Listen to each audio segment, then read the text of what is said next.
朋友们，如何在繁忙的生活中随时进行冥想和正念的实修练习呢？有很多人呢，感觉自己平时太忙，根本没有足够的时间去进行实修，但是呢，又很想获得开悟和觉醒，那该怎么办呢？不知道大家还记不记得我前段时间讲过的一个小故事？说是很久以前，有一个人呢，他对禅修呢特别的感兴趣。有一天呢，他突然下定决心，决定自己要成为一个真正的禅修者。于是他来到一家著名的寺院，这家寺院呢有当时很知名的一个高僧。后来呢，他成功的在这家寺院定居了下来，跟随着这位师父一起禅修。这家寺院呢有着非常严格的训练日程安排，他在这里要么每天做正式的静修训练，要么呢就是干活。一晃几个月时间过去了，他开始变得有些急躁了起来，因为他想更快地提升自己的功夫和境界。但是呢，他发现自己每天都有很多不同的活要干，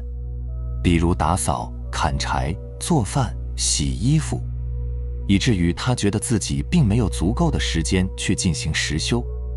觉得是自己干的那些活妨碍了自己的进步。于是有一天，他就去拜见师父。他对师父说：“我觉得自己在这里并没有足够的时间来进行禅修的训练。如果我一天到晚的做饭、打扫、洗衣服，那么我怎么可能取得进步，更快的开悟呢？”听他说完后，师父脸上挂着微笑问他道：“你是在跟我说你没有时间保持正念，也没有时间保持觉醒吗？”因为他当时完全沉浸在自己内心的对话当中，所以刚开始的时候他并没有完全明白师父的意思，直接就反击道：“对，我们总是忙着干活，根本就没有时间去让自己安住在当下，去让自己保持正念和觉醒。”师父听完就笑了，继续问他：“所以你是在跟我说，当你在扫院子的时候，你没有时间去留意自己扫地的动作，还有自己身体的感觉；当你在洗衣服的时候，你没有时间去留意自己洗衣服的动作和身体的感觉，是这样吗？”这个人听完以后立刻就陷入到了沉默。后来他很快就意识到了自己对于正念和觉醒以及对于修行的误解。他一度认为只有自己在静坐不动地进行禅修训练的时候才是真正的修行，他认为只有这样才能获得真正的精进。但是事实上呢，无论是闭着眼坐在寺院里的时候，还是睁着眼扫院子、洗衣、做饭、砍柴的时候，其实他自己都有着同样的时间去保持觉醒，保持正念，让自己安住在当下。不知道大家听完这个小故事以后，能不能从中体悟到一点：对我们每个人来说，无论自己从事的是什么样的工作，无论自己现在正在做什么，正在经历着什么，其实都不重要。我们所有人的一天都只有24个小时，因此我们每个人都有着同样多的时间来保持正念，保持觉醒。无论我们觉察到的是躯体的感觉，还是在体内的情绪，亦或者是在头脑中的想法，记住，它们都是我们时刻拥有的让自己保持觉醒的机会。这就是正念。正念就是对自己当下生命中的一切正在发生都保持全然的觉知。这就是为什么对一个真正的实修者来说，从他每天醒来的那一刻开始，时时刻刻他就都是在修行。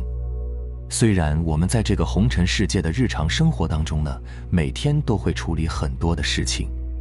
遭遇到很多无常的发生，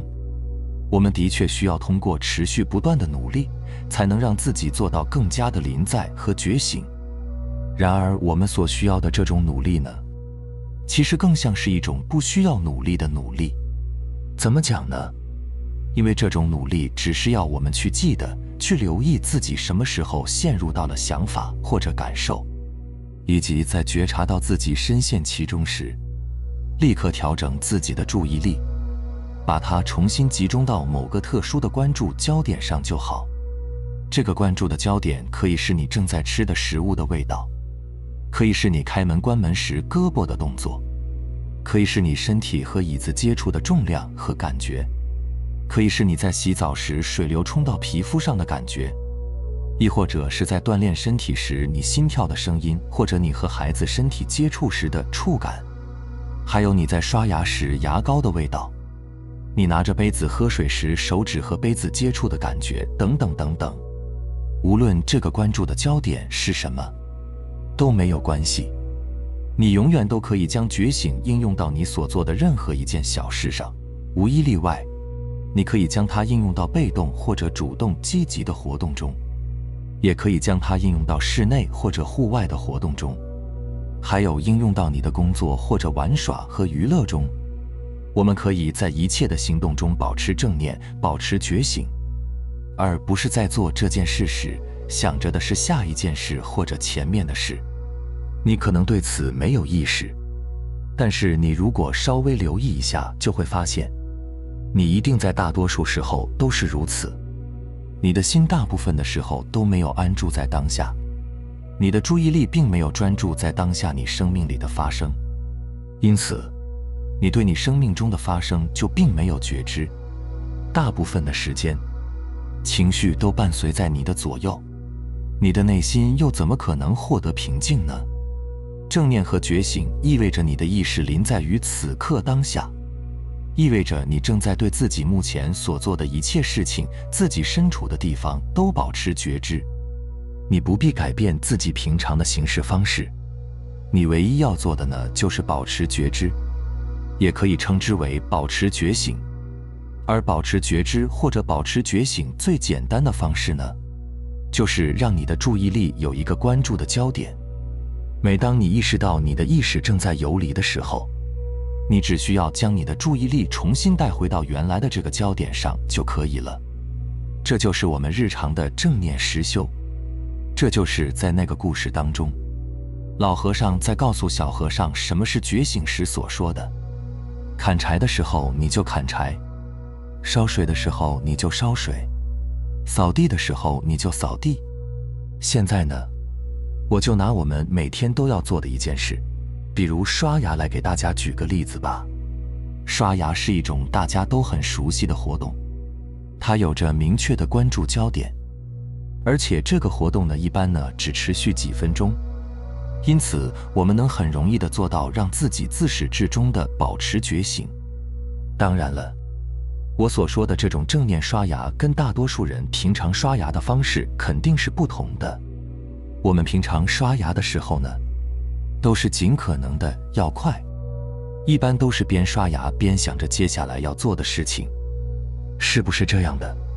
但是当你开始尝试以正念的方式去刷牙时，你就会发现，刷牙可能是对躯体感觉保持觉知的一个最容易的方式。在正念刷牙时，你的关注焦点可能是牙刷与牙齿摩擦的声音，也可能是胳膊来回移动的时候躯体的感觉，也可能是牙膏在你嘴里的味道或者闻起来的气味。当你试着一次只把注意力集中在某一个焦点上时，你的内在就会逐渐地感到平静。当然了，在平静中，你可能会留意到自己又一次不知不觉地陷入到了思绪里，或者注意到了自己正急着想要开始下一件事情。你甚至还可能会注意到有一种无聊感。注意，所有的这些你对当下真实发生的觉察，都是在意味着你的觉醒。接下来我再拿喝水举一个例子。你可以先问自己一个问题：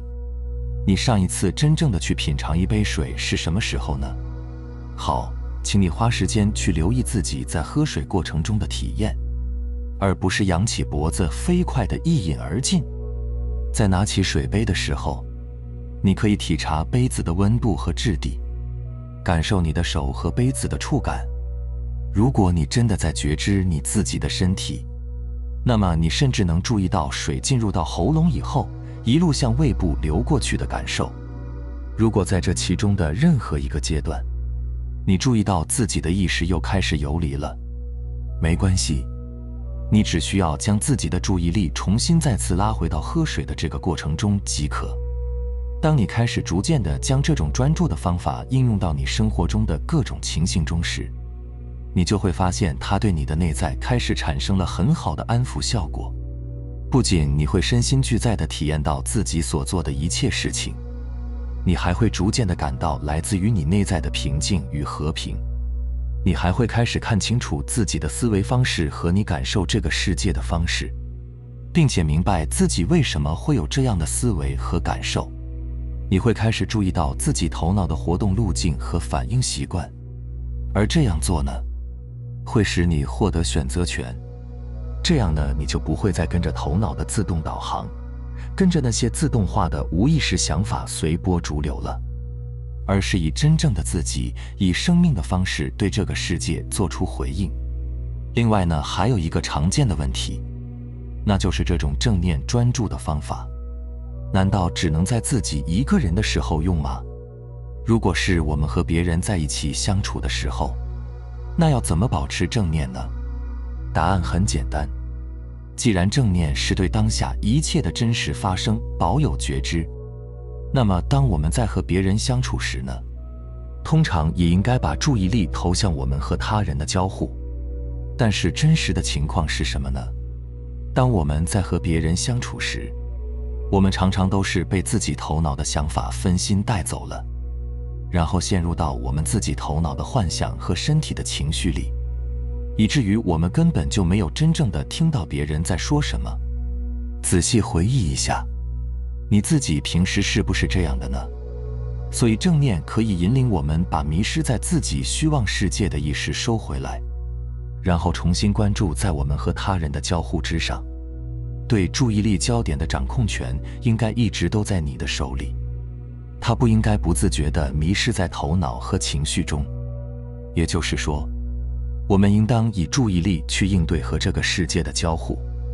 而不是以一个意识游离在思虑中的、深陷于情绪中的自动化反应去应对。你应当一直都对当下的发生保持着觉知，这才是正念的状态。当然了，此时你对自己头脑中闪过的想法和体内情绪的觉察呢，可能不如你专门坐下来冥想时体验到的那样精细。但是它的重要之处就在于你在此时保持了全然的觉醒。随着你越来越经常的这样去做、去练习，你的觉察和体验就会变得越来越容易，越来越惊喜。这种觉醒会使你重新回到他人身边，所以保持正念真的会对我们所有的人际关系都带来重大而深刻的影响。想象一下，假如有人把他全部的毫不分散的注意力投放在你的身上时，这会给你带来什么样的体验呢？想象一下，当你把同样的专注回馈给别人时，